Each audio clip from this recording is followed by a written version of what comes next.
Imagine being an orphan, struggling with life, and then being kidnapped at the age of 7. You would think, what could be worse? But that was only the beginning. The people who kidnapped you were mad scientists. They did cruel experiments on you, putting minerals from the gate and monster cells inside your body, slowly changing you into a chimera hunter. For 70 years, they forced you to fight monsters again and again. When your body started to fall apart, they left you inside a dungeon to die. But what they didn't know was that they had also placed the power of an immortal monster within you. That power brought you back to life and turned you human once again. This is the sad story of our main character, who now stands at a crossroads. One path is revenge, and the other is to forget everything and live a normal life inside the dungeon. If you enjoyed this story, make sure to like and subscribe to this channel. Now let's begin. One day, a sudden tear appeared in the sky, forming a blazing red cross-shaped rift. Its edges crackled with energy, radiating an ominous glow, as if the heavens themselves had been split apart. On that fateful day, everything began to change. From the ominous rift in the sky, a gate tore open, flooding the world with chaos. Swarms of monstrous, insect-like creatures poured out, their wings beating furiously as they descended upon the earth. And with their arrival, destruction followed. From beyond the rift emerged a world that would later be known as the Demon Realm. From its depths, ferocious and merciless monsters poured into the human world, their presence bringing chaos and ruin wherever they went. In humanity's darkest hour, certain individuals awakened with extraordinary abilities. These chosen ones, known as hunters, rose to stand against the monstrous threat, wielding powers that defied ordinary limits. These hunters were individuals who had awakened to the power of mana, granting them extraordinary abilities that set them apart from ordinary humans. With the emergence of these empowered individuals, humanity finally found the strength to fight back, launching a counterattack against the monstrous invaders. As the years went by, the scars of war slowly began to fade. Cities rose once more from the rubble, rebuilt under the warm glow of a new dawn. Though countless challenges still lingered, life gradually found its rhythm again. At the very least, some people were able to reclaim and enjoy a semblance of normalcy. But peace was fragile. The threat was never truly gone, as monstrous creatures continued to emerge, forcing humanity to remain vigilant and ready for battle. To combat the relentless waves of monsters pouring into the world, warriors fought fiercely, determined to hold the line and protect humanity from annihilation. With a fierce cry, the warrior swung his weapon, striking at the monstrous abomination before him. Its gaping maw lined with jagged fangs and filled with unblinking eyes. Every blow was a desperate attempt to keep the horrors at bay. Despite their bravery, there was a critical problem. The number of hunters who naturally awakened their powers was far too few to match the overwhelming tide of monsters. Thus, in response to this dire shortage, something new was created, a force born out of necessity to stand against the relentless threat. It was none other than artificial life, beings created by human hands. Their glowing eyes and formidable presence signaled a new weapon in the fight for survival. This creation was known as the Chimera Hunter, a powerful artificial warrior forged to annihilate monsters with unmatched precision and devastating force. The experiments utilized grim materials, corpses of death row inmates and animals, serving as the foundation for creating these artificial warriors. They also incorporated rare minerals harvested from deep within the gates, their otherworldly energy serving as a vital component in the creation process. Monster cells were added to the mix, infusing the creations with the power and ferocity of the very beasts they were designed to hunt. In a desperate bid for survival, humanity pushed the limits of science and morality, fusing the remains of beasts and humans within ominous laboratories to forge weapons capable of turning the tide. These advancements made it possible to mass-produce chimera hunters, ensuring a steady army of artificial warriors to confront the monstrous threat. This alliance was hailed as the perfect fusion of the scientific and hunter communities, combining intellect and combat prowess to create humanity's ultimate line of defense. This collaboration significantly reduced hunter mortality rates and saved countless lives, marking a turning point in humanity's battle for survival. Decades later, under the quiet of night, An illegal chimera research lab operated in secrecy. Inside, a weary worker sighed, muttering to himself that he only had one last subject to check before he could finally head home. In the B-18 high-grade chimera storage, two researchers moved cautiously down the dimly lit corridor. One of them stopped, shining his flashlight on a particular cell, number 17. "His arm looks a little rotten," he remarked with concern.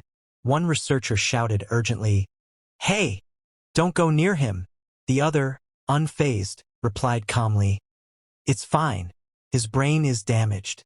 He won't move without orders." A monstrous creature was chained to the ground, its body twisted and unnatural. Its right arm was grotesquely deformed, oozing with strange growths. One of the researchers shined a light on it and said, "His right arm is completely messed up. Could this be a side effect of the experiment?" One of the researchers scoffed and said, "Why are you so scared of a guy who can't even see properly?" But as he spoke, the creature's golden, slit-pupiled eye suddenly snapped open. One of the researchers stammered, "Let's just roughly pass it. At this rate, he'll be discarded anyway."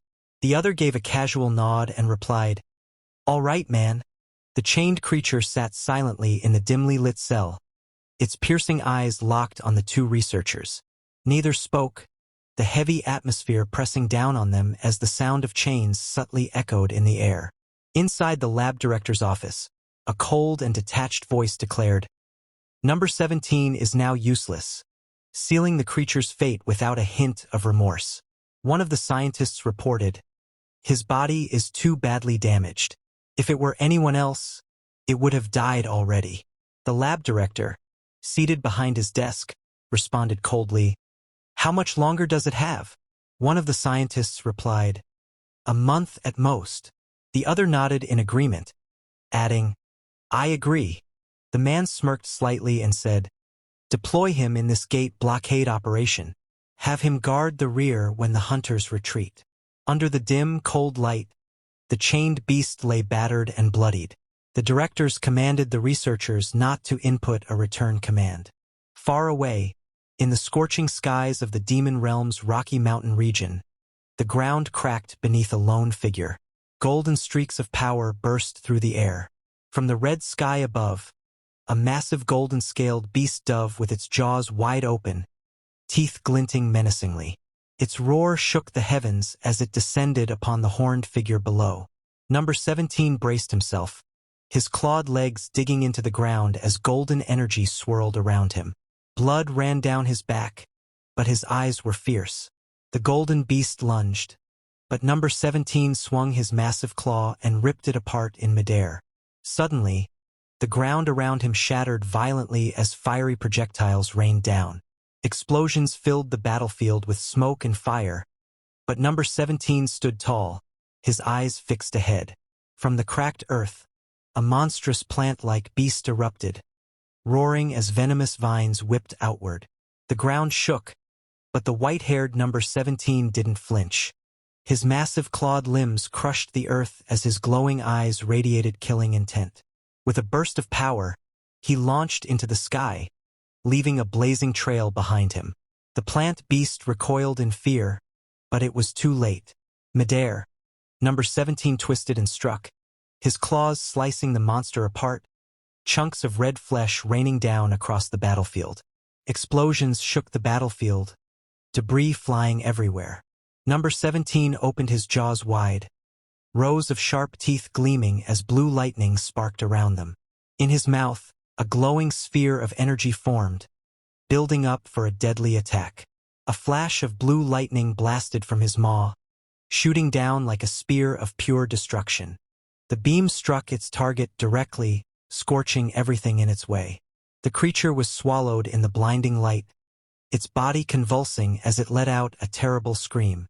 Sparks crackled across its frame until it looked ready to tear apart from the inside. The battlefield lay in ruin, streaks of lightning still crackling in the air as the dust settled. The group stared at the lone figure ahead, their gazes filled with awe. "Amazing," one of them breathed, unable to hide their astonishment. "To annihilate so many monsters with a single attack." Another remarked, his voice tinged with respect, as expected of an S-class Chimera hunter. The man glanced at the swirling fiery portal in the distance, his expression tense. By the way, there's no sign of the gate closing. It's the third day, he said gravely. But then another guy, in a calmer tone, told him, don't worry too much. No matter how many monsters pour out, as long as we have that S-class Chimera, we can hold out indefinitely, he declared confidently. But as he spoke, a towering mass of monsters surged upward like a dark tidal wave, racing toward number 17, who stood defiantly at the peak. That man gripped his weapon tightly, the steel gleaming under the ominous crimson sky. We just have to, he muttered, bracing himself for what was to come. We just have to, he repeated before swinging his blade in a swift, deadly arc. Green blood splattered as the monster was cleaved apart. Deal with the stragglers that get through. The gate pulsed ominously, its swirling darkness framed by a blazing crimson glow. An unsettling hum filled the air, as if the portal itself was alive and waiting to unleash what lay beyond. A voice rang out urgently. Red gate disappearance signal confirmed. The tension in the air thickened as the man in the long coat tightened his grip on his weapon. His eyes locked forward. It's here, he said, his tone calm yet edged with anticipation as the last remnants of slain monsters littered the ground around them. All right, retreat everyone. Exit through the gate. The order rang out with urgency as boots pounded against the ground, their wearers sprinting toward safety before the portal closed. A clenched fist smashed forward with explosive force, the impact shattering the surface it struck as shock waves rippled outward. Number 17 continued fighting. A massive red and blue creature attacked fiercely, its claws striking down at number 17 on the ground. Two hunters sprinted away from the scene. One of them, a red-haired woman, called out, "Wait! Aren't we taking number 17? The dark-haired man beside her replied without slowing down. They said not to retrieve him. The red-haired woman questioned in disbelief. Isn't that expensive? Meanwhile, number 17, with piercing yellow eyes, struggled under the crushing grip of the massive red and blue claw. They said its lifespan was over anyway. The man's detached voice replied as they sprinted toward the gate. The red-haired woman's voice wavered with guilt. I feel kind of bad. If it weren't for him, the damage would have been immense this time. The dark-haired man shot her a side glance and replied bluntly, Why worry unnecessarily? You know those guys are practically inorganic. His words were cold, stripping away any sense of individuality. Number 17 was trapped in a crushing grip, blood dripping where the claws dug into his flesh. The enemy's hold was unyielding, as if determined never to let him go. But with one brutal strike, number 17 tore the limb free, spraying white fluid across the air. The blood-soaked figure, hair whipping wildly, stood tall despite the chaos. In the silence that followed, only one truth rang in number 17's mind. They're monsters. The mission was simple: protect the hunter's rear at all costs. The battle raged on. Number 17 tore through enemies, severed limbs flying across the ground. He stood firm, holding the line so others could move forward safely. A monstrous jaw lunged toward him, glowing eyes filled with hunger. But before it could bite down, blue lightning crackled through the darkness. Power surged from number 17, a sphere of energy blazing in his grasp. His golden eye gleamed fiercely under his horned crown as he unleashed a colossal blast of blue and white energy. The ground split open, debris flying high as the destructive beam ripped everything in its path apart. Even as smoke and lightning filled the battlefield, a calm voice echoed in his mind. Do you understand? Wrapped in a green poisonous mist, number 17 staggered forward, bleeding heavily. Blood dripped from his jagged teeth, his claws still raised, refusing to surrender. Through the haze, the words pulsed in his head. There is nothing else. When the mission ends, you don't return. The comms crackled with number 17's cold report. Retreat route secured. His severed claw fell heavily to the ground, lifeless. The mission was complete. Around him, The battlefield was covered in green monster blood, bodies piled in broken heaps. At the center, number 17 lay battered and dying, while the remains of a severed claw rested beside him. A massive, slime-covered monster loomed in the light, its jagged teeth bared as thick green fluid dripped from its body. In his mind, a voice instructed him that return was not permitted. On this day, the final mission report for Chimera Hunter number 17, who met his demise, was recorded as follows. Number of hunter deaths, 0. The battlefield was littered with the corpses of countless monsters. Their twisted forms sprawled in heaps across the cracked earth. In the foreground, the massive segmented body of a slain creature lay still, green blood pooling beneath it. At the center of the carnage, a lone figure remained motionless, surrounded by the remnants of the brutal fight. The once towering threat had been eradicated, leaving only silence in its wake.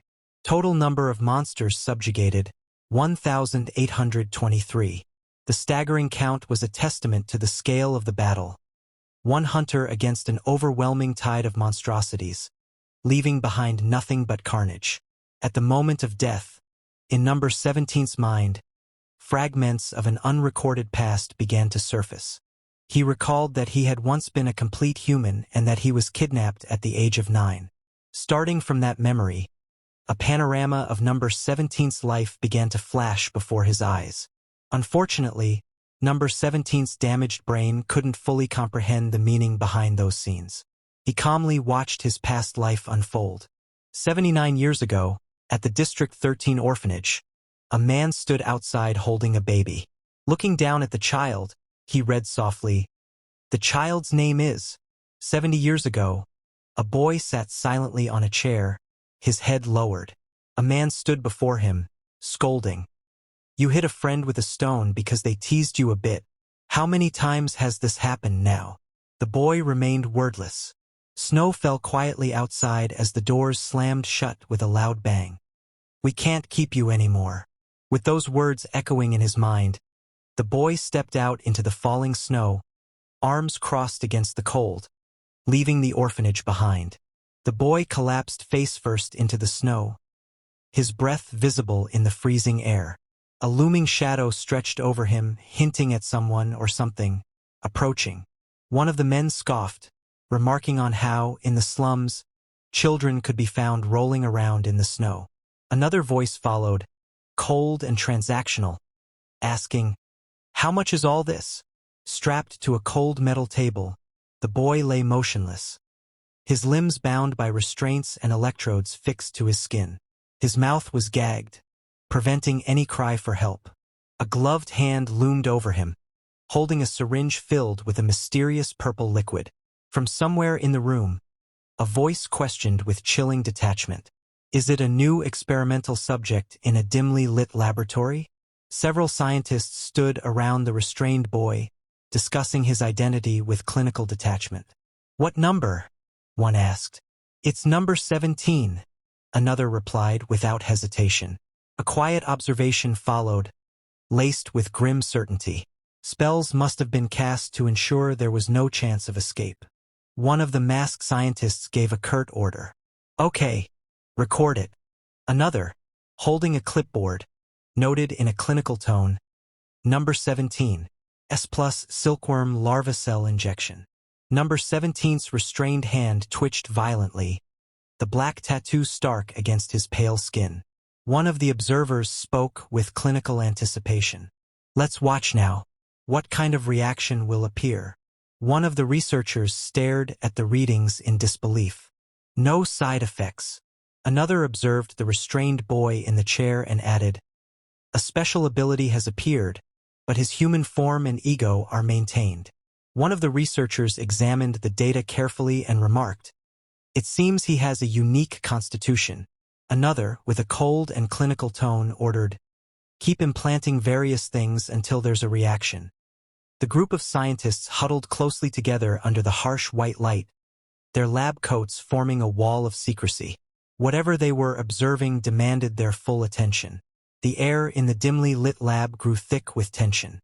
Then, 64 years ago, in the midst of a crumbling room, Number 17 stood firm, energy radiating in a brilliant blue sphere between his hands.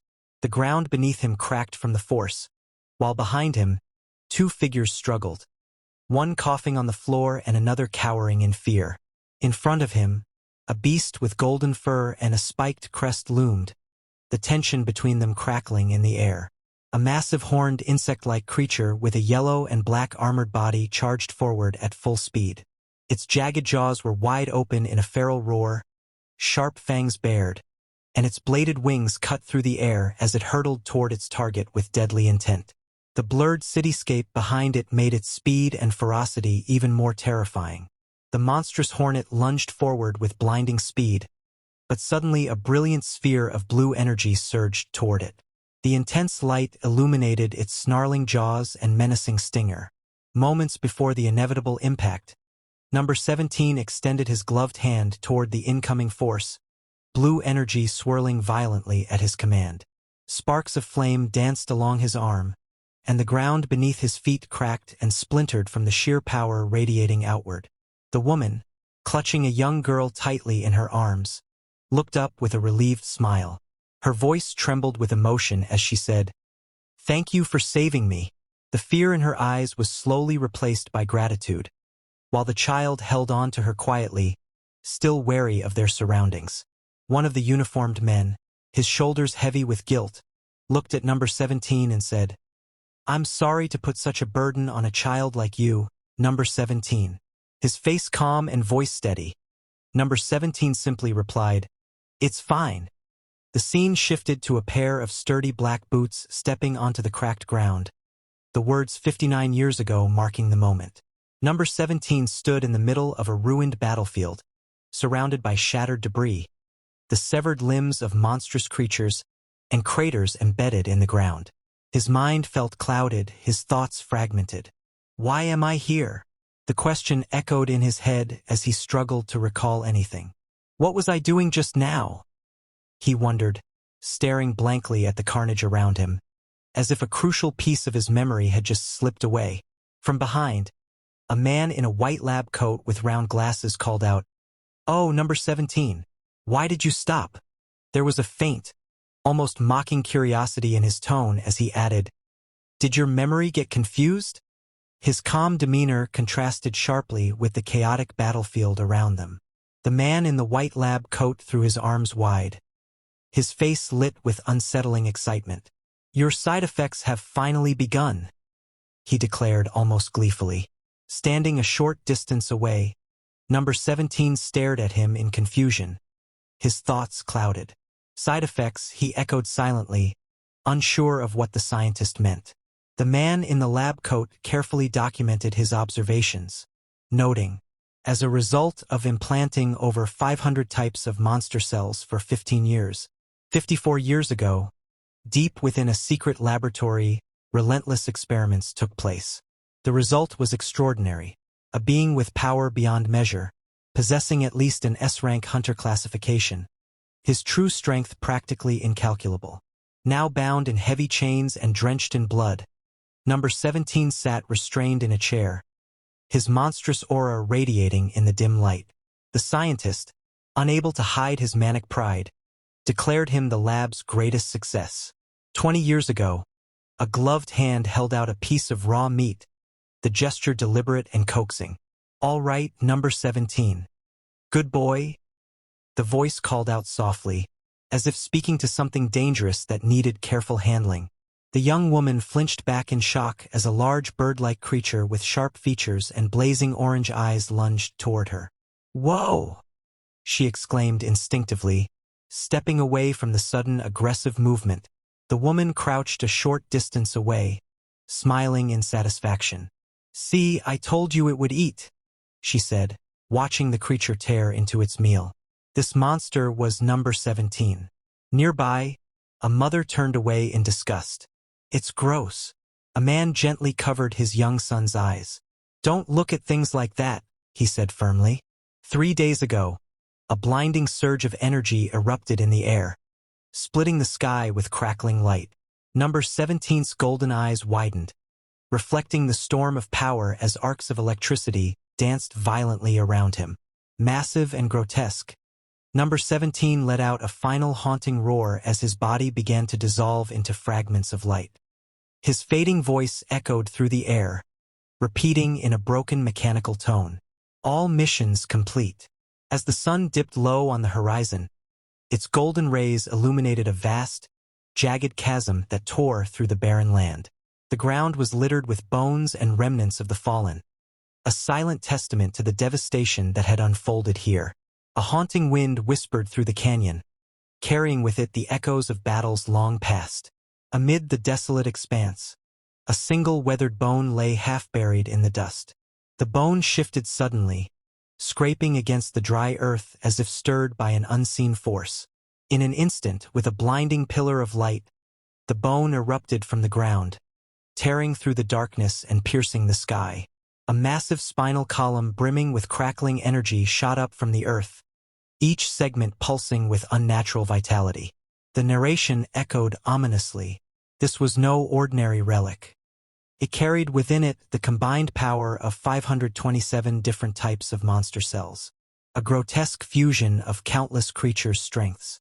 Its skeletal frame continued to assemble, ribs locking into place around a dark, pulsating core. This abomination was no mere monster, but Chimera Hunter number 17, a weapon forged from the cells of hundreds of deadly beasts, reborn for one purpose alone. From its spine and ribs, sinewy cords of muscle began weaving into place, twisting and binding together with unnatural speed. The once lifeless bones pulsed with grotesque vitality, each fiber brimming with monstrous power as the creature's body took shape. A blinding explosion erupted, flooding the darkness with searing light. Then, bare feet touched down softly on the cracked ground, the air around them still hazy with lingering smoke from the blast. He looked down at his hands in disbelief, his voice trembling. What is this? The unfamiliar warmth of flesh replaced what he had once been. A haze of confusion filled his mind as he took in his transformed body. Human again now? He asked himself, the words barely more than a whisper. Bathed in the warm glow of the rising sun, he stood at the center of the barren land, his shadow stretching long across the cracked earth. The massive stone arch framed the light behind him, as if the world itself were announcing his return.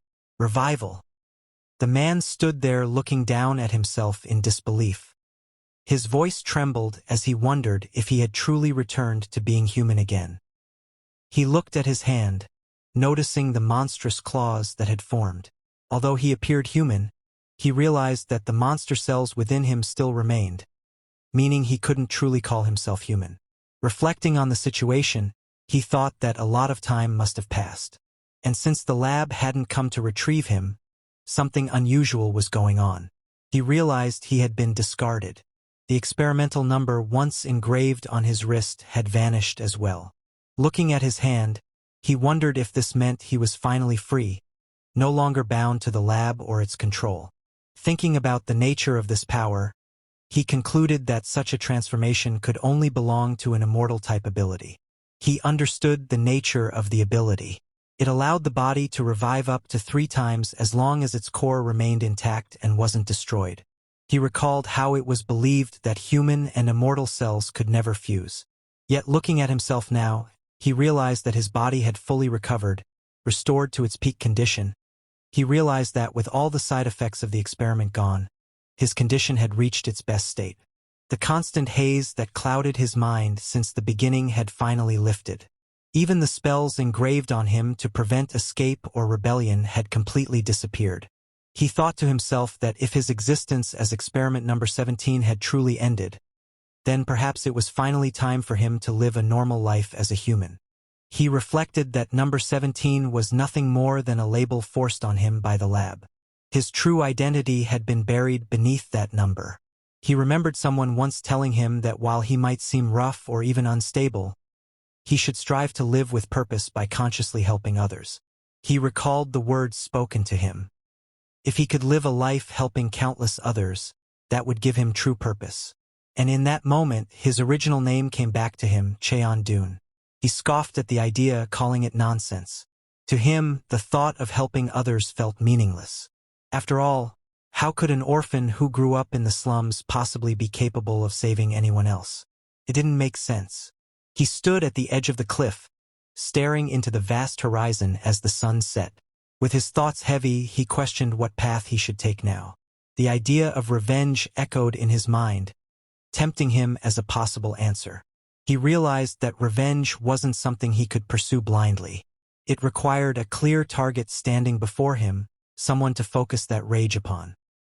He admitted to himself that the events which had once fueled his hatred now felt so distant that his desire for revenge no longer burned as fiercely. Besides, there was no way for him to return to the human world at this moment. He decided that, if he lived long enough, he would eventually cross paths with them again. For now, he pushed the thought aside, telling himself he would deal with it when the time came. He narrowed his eyes, his gaze firm and focused as he looked down on his lower body. He stood tall, his back to the setting sun as its light shone through him, casting a powerful silhouette. In silence, he faced the horizon, lost in thought about the uncertain path ahead. At last, he made his choice. For the time being, he decided to set everything else aside and try living at least a little like a human. As he took his first steps forward, a simple but important thought crossed his mind. If he was going to live like a human, the first thing he needed was clothes. As he walked across the barren land, he wondered to himself when was the last time he had even worn clothes. The thought felt distant, almost foreign after everything he had been through. As he wandered near the shimmering lake, he wondered what material he could possibly use to make clothes. The thought lingered in his mind. Whatever it was, it would need to be tough enough to last. Peeking through the bushes, he considered his next step. Perhaps it was best to look around the area for something useful. Anything that could serve as material for clothes. As he searched, something caught his attention. With a curious look, he leaned closer and muttered, This is? He came across the fallen body of a large beast. Observing its state, he wondered if it had died in a territorial dispute. Judging by the lack of major injuries, he concluded that it must have been an exceptionally strong creature. Looking closer at the creature, he realized the truth. It hadn't fallen in battle. Instead, it must have died from poison. He smirked with satisfaction and raised his hand. Good, he muttered, relieved. It was perfect timing. Just when he needed leather, without hesitation, he drew his blade. As the sparks of energy flashed, his hand turned into a blade. This was another creature's power he got. Holding the curved blade firmly, he muttered with a faint smile. I guess I'll need a blade to make it easier, right? He recalled the lessons he had learned back at the lab. First, cut the belly straight, then make incisions along the limbs, right? He muttered to himself, visualizing the steps in his mind. With a determined look, he nodded to himself and said, Okay, let's try it. As he pressed the blade down, blood unexpectedly seeped out, making his eyes widen in shock. And the next second, his body was suddenly enveloped in a surge of dark gas that comes out of that bird's body. Eyes narrowing, he muttered in disbelief. This is the air around him twisted violently as a sinister miasma spread out. His eyes widened in realization. Poisonous aura. The ground darkened, trees withered, and even the fallen beast nearby convulsed under the suffocating energy. Despite the poisonous aura swirling violently around him, his body remained completely unharmed. No damage. Glancing at the faint stench in the air, he muttered calmly, It smells. I'll have to wash it. After finishing his task, he looked at his handiwork with satisfaction. It's done. Not bad for a first try, is it? He remarked proudly. Then, without hesitation, he turned his gaze forward and muttered, Next. He stepped into the clear stream, the cool water rippling around his hand as bubbles rose to the surface with each movement. After cleaning it, he examined the hide in his hand, puzzled. It looked soft when I saw it, he muttered, tugging at the material. But as he tested its texture, he frowned. Is it because it's monster hide? It's too stiff. It's not like it's a metal plate or something. His eyes widened as an idea suddenly struck him, a spark of realization lighting up his expression. Oh, in times like this, he exclaimed, clearly having thought of a solution. Without hesitation, he slammed his fists down on the monster hide repeatedly, using brute force to soften and shape it. The ground shook with each powerful strike. Panting slightly, he glanced at his work and muttered, "Is this how you tanned?" He wasn't entirely sure of the process, but reasoning aloud, he added, "Well, it must be right." He lifted the processed hide in his hands, giving it a gentle shake. A bright smile spread across his face as he thought, "Oh, it's done. It's soft." The once stiff monster hide had transformed into a smooth, pliable material, just as he had hoped. He nodded in satisfaction, holding the tanned hide. "Good," he murmured. "The size should be roughly this, right?" Everything seemed to be coming together just as he had envisioned. Just then, the bird beast, which he just skinned, a small fire awaked on it, showing that it's alive. After cutting the hide roughly to size, he held it up with determination. But then the fiery creature unexpectedly emerged from the ground, glaring at him with a fierce intensity. He didn't notice that, and with a burst of strength, he clenched his fist tightly around the pelt, the force radiating outward as the fabric tore under the pressure, showing his sheer determination. He slipped the hide into place, adjusting it around his body with a firm pull. Looking at the result, he smirked slightly and muttered, "Not bad." Clearly satisfied with his handiwork, standing tall under the clear blue sky, he admired his handiwork. The rough makeshift garment clung snugly to his frame as he tightened the belt around his waist. With a satisfied smile, he declared, "It fits my body perfectly." As he adjusted his rough new clothing, he noticed a strange sensation in his shoulder. Pulling the fabric aside, his eyes narrowed at the sight of a dark purple mark spreading faintly across his skin. Examining it closely, his expression turned serious as he realized the poison hasn't fully drained. He let out a thoughtful hum, knowing this was something he couldn't ignore. As he sighed in annoyance, deciding to just wear his makeshift clothes despite the discomfort, a strange sound caught his attention. Startled, he turned toward the source and froze. By the water's edge, the creature he thought was long dead suddenly stirred, flames flickering weakly from its head. With a puzzled look, he muttered, "What? Wasn't it dead?" The creature suddenly gasped and choked, its twin flaming heads twitching as if in distress. Despite its weak state, it seemed to react to his presence, almost as though it could understand him. Observing the strange creature struggling yet still alive, he stroked his chin thoughtfully. Seeing that it's alive despite having rigor mortis, he muttered, narrowing his eyes, "This one must be an immortal type, too." He looked at the struggling creature, its flames flickering weakly. "If it were before, I would have killed it without hesitation because I was a hunter. But now, as he studied it more closely, he realized the opponent is already weakened and not even a threat. There's no need to kill it." He looked at the weakened creature and smiled softly. "You and I are both lucky. Since it's our second life, let's live well." As he turned and walked away, he glanced back one last time. "If fate allows, we'll meet again somewhere," he said calmly. The weakened creature lay in silence, its fiery gaze following him as he disappeared into the distance.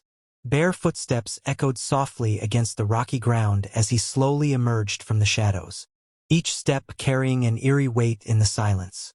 Now that he had managed to take care of his clothes, he walked forward with determination. What he needed next was clear. "I need a house," he thought, already planning his next step for survival. Suddenly, the ground beneath him began to crack, faint sparks flickering out as the stones split apart. Something was about to emerge from below with a deafening screech. A colossal centipede-like monster burst forth, its sharp mandibles snapping and its many legs clawing at the ground. The man stood calmly, hands folded behind his back, staring up at the towering creature without a hint of fear. The monstrous centipede loomed high above, its razor-sharp claws glinting menacingly as it prepared to strike. From below, the man stood firm, gazing up at the towering beast with unwavering calm, his posture unshaken despite the terrifying sight. The young man looked up at the towering creature with calm eyes, tilting his head slightly as he asked almost casually, "Is it too dark here?" With a single sweeping motion of his arm, the young man unleashed a devastating strike. A sharp arc of force ripped through the air, slicing cleanly across the monstrous centipede's body. Green blood sprayed wildly as the beast screeched in agony, its massive form reeling back under the overwhelming power of his attack. The young man calmly turned his back with his hands folded neatly behind him. He walked toward the light at the end of the tunnel. His voice was cold and indifferent as he dismissed the fallen creature with just one word: rejected. Then he went to a snowy mountain. A cold wind swept across the mountains, carrying with it a relentless flurry of snow. Their large white-furred beast with a blue face lay in the snow, its mouth wide open in a cry filled with sharp fangs. Snowflakes fell around it as it struggled. RMC walked past the fallen snow beasts lying across the ground. Looking at the desolate frozen land around him, he thought to himself that it would be difficult to find any food in such a place. So, this place was also rejected. He then walked through the dense forest and suddenly he wrinkled his nose in disgust. The foul odor in the air made him frown, and he muttered to himself about how unbearable the smell was. This was also rejected. He then stepped into a dark cave, noticing the damp walls and the sticky green liquid dripping down from above. The air felt heavy and wet, making him frown in discomfort as he muttered to himself that the place was far too humid. This was also rejected. He left the damp cave behind only to step into another place where streams of lava glowed brightly. The intense heat pressed against him, and with a weary sigh, he muttered that it was unbearably hot. He also rejected it. Stepping out into the open, he was met with a clear blue sky and warm sunlight pouring down. Standing tall on the edge of a rocky cliff, he looked around in surprise and quietly muttered, "Oh!" as the brightness washed over him. Standing atop the cliff, he gazed at the breathtaking sight before him. Lush greenery, cascading waterfalls, and a rainbow shimmering in the sunlight. With a hint of surprise, he admitted to himself that the scenery was quite impressive. He never thought he would one day find the demon realm beautiful. Looking out at the peaceful scenery, he wondered aloud if he should explore further. Without hesitation, he leapt gracefully from the cliffside, ready to look around a bit more. He landed with force, the ground cracking beneath him as dust and debris scattered. The impact shook the earth, showing the sheer strength behind his leap. He stood by the water's edge, gazing down at the clear surface. Beneath the gentle ripples, schools of fish swam freely. Observing the scene, he noted that the water was clean and full of life with plenty of fish to be found. From beneath the surface, sharp-toothed fish lunged upward with menacing glares, their jaws wide open. Watching them, he thought they looked quite delicious. He imagined that if he caught one and roasted it on the spot, it would feel just like camping. He rubbed his chin thoughtfully, imagining a simple life by the water, with the abundance of fish acting as a natural food source. He pictured himself building a small house, sitting outside by a campfire and living peacefully in the area. As he walked further, his eyes caught sight of bright yellow flowers blooming under the clear sky. As he continued walking, he noticed the fresh scent carried by the breeze. Standing among the tall trees with sunlight filtering gently through the leaves, he took a deep breath of the fresh air. Surrounded by flowers and greenery, he felt a sense of peace and simply thought to himself, "Good." With a calm smile, he looked up at the sunlight streaming through the leaves above. Feeling at peace, he softly envisioned the name for his future home, Cheon Dwan House. As leaves gently rustled down from the trees, a single word seemed to echo through the air: approved. At the same time, in that dungeon beneath the wide blue sky, leaves drifted gently across the open plains. The land stretched far into the distance with mountains rising faintly on the horizon as if marking the beginning of a new journey. Suddenly, cracks began to spread across the space. The cracks in the space split wide open, releasing a blinding blue light. In an instant, a swirling vortex appeared, twisting violently as if tearing through space itself, ready to connect this land to another realm. With a thunderous crash, something comes out of the vortex and slammed into the ground, scattering dirt and debris in every direction. From within the smoke and dust, a dark figure emerged. Sparks of red energy crackled around its body and its heavy steps pressed into the ground.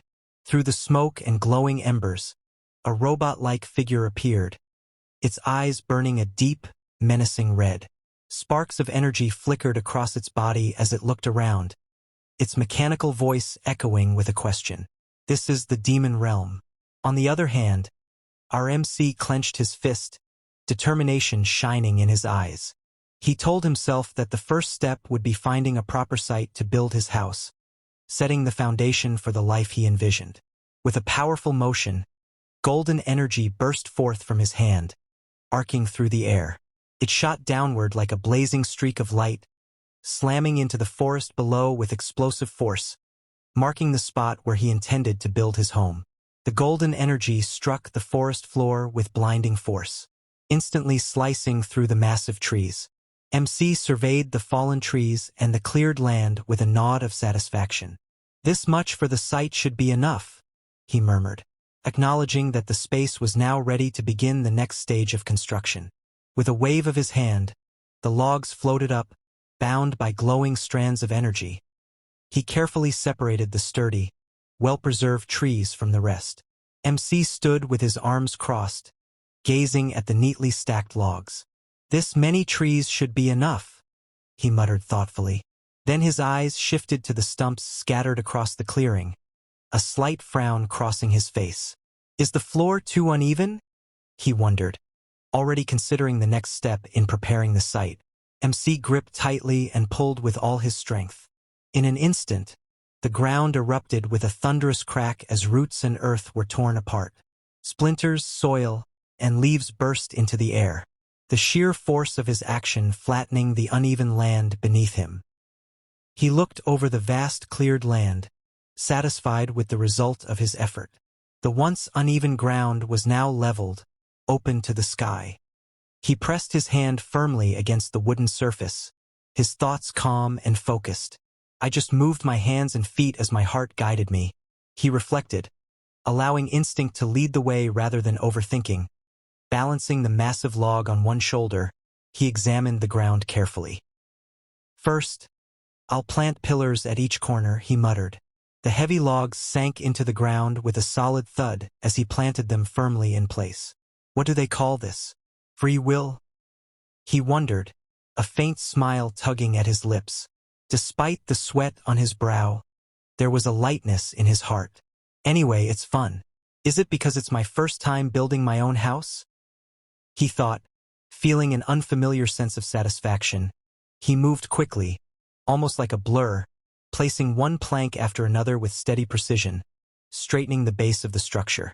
Step by step, the house was beginning to take shape. He examined the sticky green substance oozing in his hand, its slimy texture bubbling faintly, building walls. He muttered. Since there were no nails to use, he had to improvise. With a firm nod, he decided, I'll use snail-type monster mucus instead. He carefully pressed the logs together, using the thick green mucus as adhesive. Once it hardens, he thought, it'll be as solid as rock. A faint smile crossed his face as he added, what waterproofing in a way as the bright sky, golden rays spilling down as the leaves rustled gently in the breeze. Now for the finishing touches, he murmured, ready to complete his work. He looked up with a satisfied smile, hands resting on his hips as the sunlight shone down on him. Good, he said confidently. Most monsters won't even dare to approach. MC stood proudly in front of the small wooden hut, its walls reinforced with snail-type monster mucus and decorated with silkworm larva's cocoon silk. Despite its unusual construction, he smiled with satisfaction. Quite cozy. I like it, he said. Clearly pleased with his work, he stood in thought as he examined his work. But it's a bit lacking, he muttered to himself, a slight frown forming. It felt like something was missing, though he couldn't immediately put his finger on what it was. He pondered to himself, what was a normal human house like? His mind drifted back to a memory of a classroom. A teacher stood at the front, pointing to a projection on the screen. "See, this is what a regular house looked like before the gate opened," the teacher explained. As the students watched an image of an ordinary home with people and a dog in the yard, he recalled the images from the educational videos he had seen back at the lab. In those recordings, families often gathered happily in their yards, children laughing, parents smiling, and even pets playing around. He glanced into the distance, watching the empty yard. That said, "I can't raise human world dogs in the demon realm," he admitted to himself, realizing the harsh reality of his situation. Kneeling down and pressing his hand against the ground, he muttered to himself, "Plants? Should I make a vegetable garden? But what can I even plant in the demon realm?" His eyes widened in realization, and with a sudden spark of inspiration, something had just come to his mind. He suddenly remembered something important. There was a snowy mountain nearby, he thought, eyes lighting up at the idea. Then, with a spark of excitement, he wondered aloud, "Should I plant mandragora?" As snow whirled fiercely around the towering peak, the mountain shrouded in a relentless blizzard. The icy winds howled as if warning anyone who dared to approach. Mandragora's habitat lies in the deepest mana peaks of snowy mountains, but our MC trudged barefoot through the icy terrain. Snowflakes swirling all around him, he muttered to himself with a shiver. Speaking of which, it's really snowing a lot. As expected of a snowy mountain. Snow fell heavily around him as he looked up at the gray sky. A distant memory surfaced. It was snowing this heavily the day I was kidnapped to the lab, too, he thought. The bitter recollection weighing on him like the icy flakes settling on his hair and shoulders. The memory replayed vividly in his mind. At that moment back then, it was so cold he actually thought being kidnapped was a relief. Looking back, there are some good points about becoming a chimera, he thought. Unlike before, when the cold could strip away his life, now he felt none of its bite. Hunger and freezing, once constant threats, were no longer concerns. It was a grim sort of comfort, but a comfort nonetheless. The snowfall began to ease. The once blinding flurry now reduced to drifting flakes that swayed gently in the wind. Anyway, judging by the mana I'm feeling, I must be almost there, he thought. He stopped in his tracks, his gaze falling on the small cluster of vibrant green plants pushing through the snow, their leaves glistening despite the cold.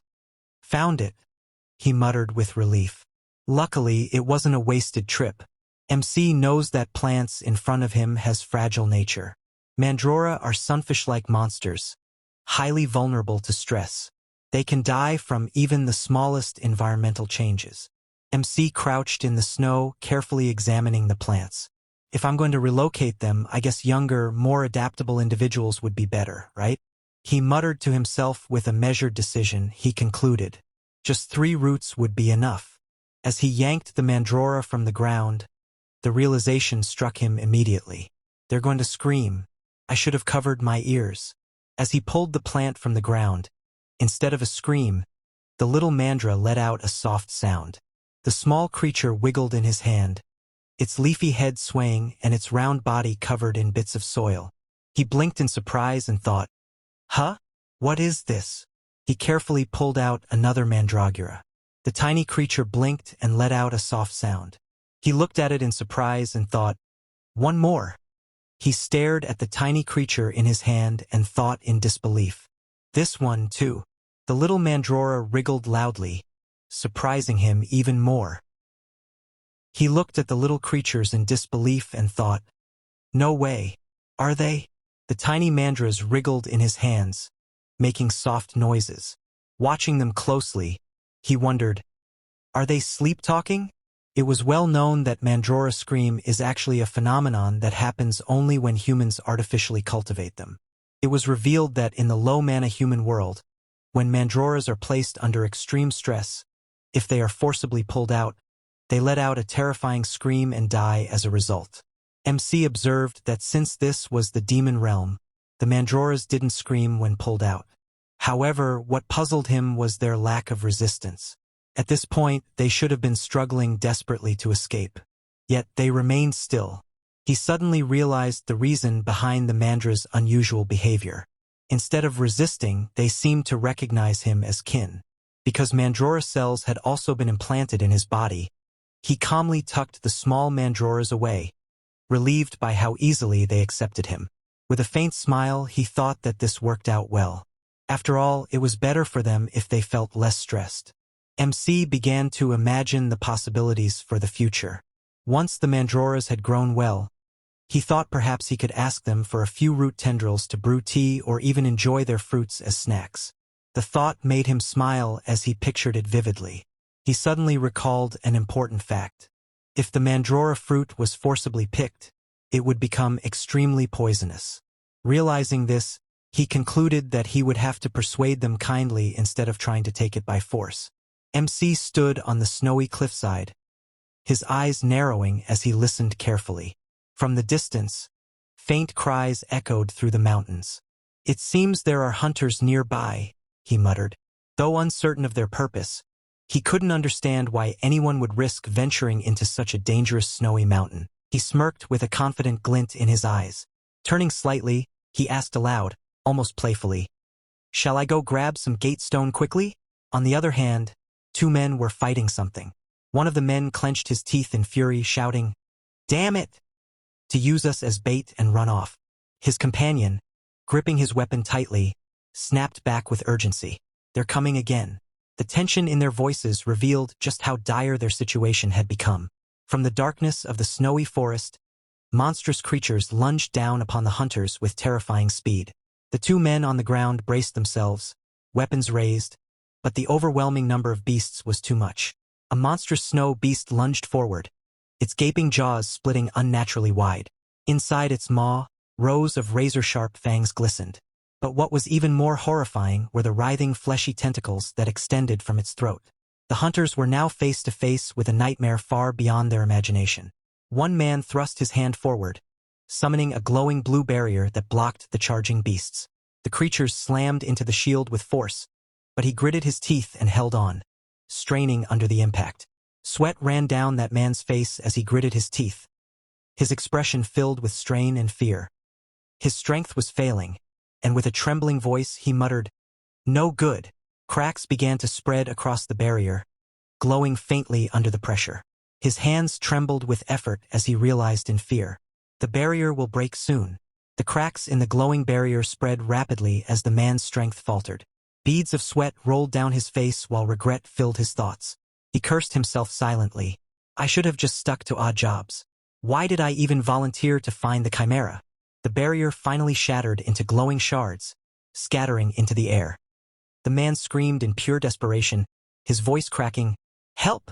as monstrous beasts lunged toward him. Just then, a light shined in the sky. It crashed down from the sky, followed by a deafening explosion.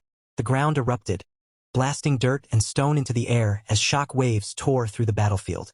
The monsters, feral rabbit-like beasts with bloodthirsty eyes, snarled and growled, surrounding the two men trapped in the chaos. One soldier, barely able to stay on his feet, trembled as he raised his gun, while the other sat on the snow, wide-eyed and frozen in terror.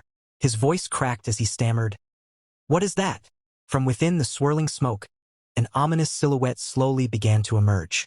Through the thick smoke, the soldiers squinted their eyes in shock. One of them stammered in disbelief, realizing the dark silhouette was not a beast, but a human figure slowly emerging from the haze.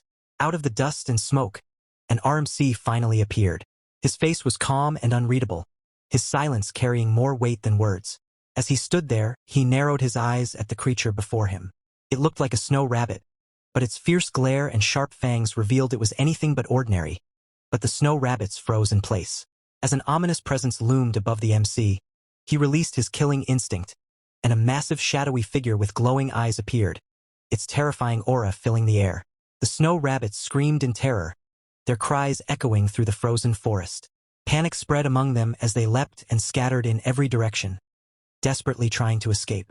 The two hunters stared in shock, disbelief written across their faces. One clutched his wounded arm, his voice trembling, said, "It's impossible. A B-class monster running away as soon as it sees him." In the quiet moment that followed, one hunter expressed gratitude, saying how thankful they were for being saved. One of the hunter introduced himself as Kim Tahan and pointed to his companion, Ong Ju. With a respectful tone, he asked MC for his name. MC calmly replied that he is Cheon-dun. Kim Tahoon's mind raced as he studied the MC before him. Cheon-dun?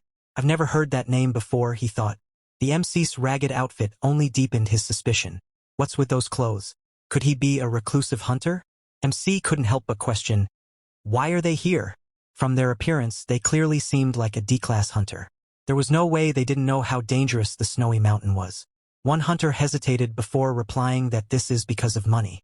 They told MC that a request had been issued to capture a chimera alive. The reward offered was said to be substantial. Hearing this, MC's eyes sharpened as he muttered softly to himself. A chimera. One of the hunter explained with a laugh that a test subject had escaped from the lab. It was said to be some kind of machine creature, and while fleeing it supposedly jumped into a gate. Hearing this, MC thought to himself with relief.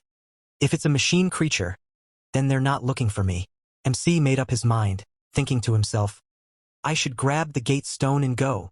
MC then questioned suspiciously, but where are your bags? You didn't come to the demon realm empty-handed, did you? The gate stone. One of the hunter quickly made up an excuse, stammering.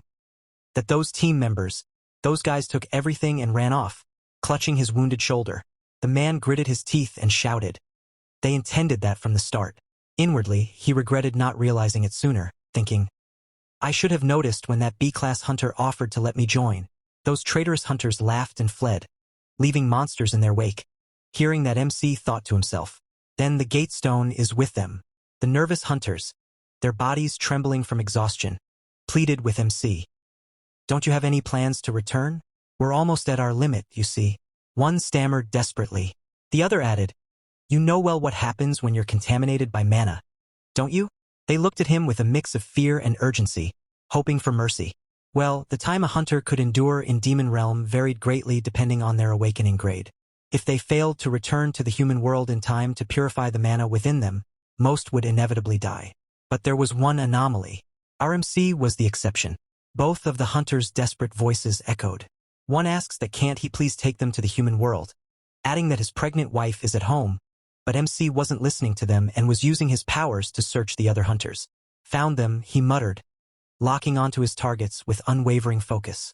The desperate plea of the hunters was suddenly cut short. With a thunderous burst, MC shot forward with terrifying speed, the force leaving a deep crater behind. The two hunters froze wide-eyed as Cheon-dun suddenly leapt into the sky with incredible speed. The hunters panicked and shouted after him. Mr. Cheon-dun! One of them cried out in shock. Where are you going? The other yelled, their voices filled with confusion and desperation. On the other hand, the little robot was running away, its glowing eyes fixed on the bright streak. It didn't say a word, only a quiet pause, as if processing everything it had just witnessed. The little robot reached at the edge of the snowy cliff, its small footprints trailing behind it. From above, it gazed down at the dark, thorn-filled forest below. Snow fell gently, but the eerie sight of the twisting shadows made it cautious. The robot quietly noted to itself that this place seemed very dangerous. From behind, a group of hunters spotted the small robot standing ahead on the snowy cliff. Seizing the moment, one of them shouted that this was their chance and urged everyone to capture it quickly. Without hesitation, they all charged forward, shields and weapons ready. The small robot turned its head slightly, its glowing eyes steady as faint sparks lit up around its frame. In a calm yet ominous tone, it muttered, dangerous things. The robot's transformation was sudden. Its once warm yellow eyes now burned with a sinister red glow. Crimson sparks and violent energy crackled around its body as its form shifted into a darker, more menacing version of itself. The robot system activated, its cold voice echoing just one command. Its only purpose now was clear, to eliminate everything in its path. What happens next? Stay tuned, the next part is coming soon. Don't miss it, and make sure to watch the next episode.